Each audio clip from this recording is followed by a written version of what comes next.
So it was a DWI second. So what that means is that there was an accusation of DWI, and either she pled guilty or she went to trial and was found guilty.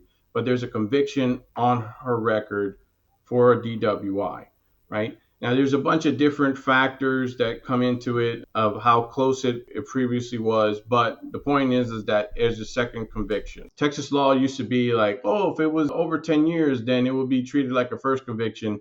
They got rid of that. It just now goes up. And so you could be 20 years, be facing a DWI second. The duration of this case was approximately 9 months, and there was a trial, and it was essentially a 2-day trial. This is a misdemeanor A. So a misdemeanor B is basically a $2,000 fine max and up to 180 days or 6 months in jail.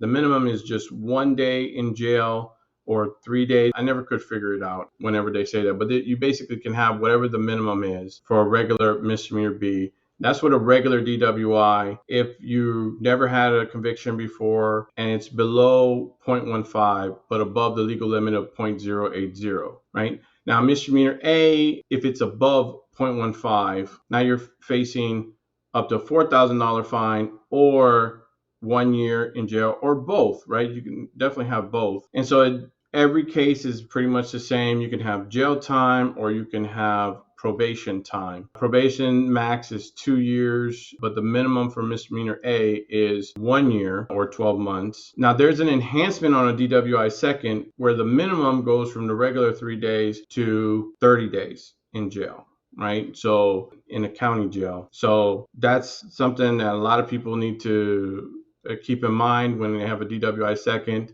So it's not something you're going to mainly get a time served on unless you spend significant time in jail before you ended up paying a bond. The probation, like I said, it could be 12 to 24 months, but there's a special thing that happens where a condition of probation is you go to jail for a minimum of 3 days, 3 consecutive days, and you get no credit for any days that you've already had, or 5 days if within the previous conviction was within 5 years.